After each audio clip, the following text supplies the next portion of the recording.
Play-based learning basically means children learning through play. And we know that children love playing. It's the thing that they would wake up and do the whole day. But even through play, we know that there are certain concepts that children learn through it. Physical development.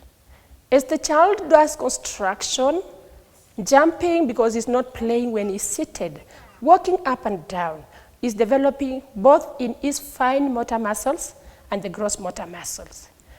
Hand-eye coordination. He is able to touch and feel using the senses. He is able to separate. He is able to jump, move anywhere, and that is physical development. So for example, if children are skipping and they are counting 1 to 10, if a teacher was to try and teach children numbers just by counting, then it would take some time before the child actually understands. But when they are actually skipping the rope, or they are jumping, or they are playing football, or they are swinging, then if they are actually counting while they do that, then they easily understand that concept faster, very easy, it's more effective, and they enjoy it at the same time. So within the program, we try and encourage a lot of play. That is why we almost have like an hour or so just designated to play.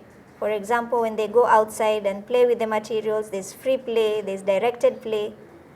And then at the same time, within the classroom, the use of a lot of activities, a lot of materials, doing the plan, do review during the lesson, so that children are actually interacting with materials, they are playing.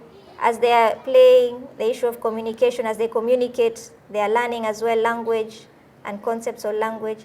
So it's looking at ensuring that in the entire day, the bigger part or the bigger share is actually children engaging in play activities, but these play activities actually lead to a lot of learning than if it was just an instructive kind of lesson.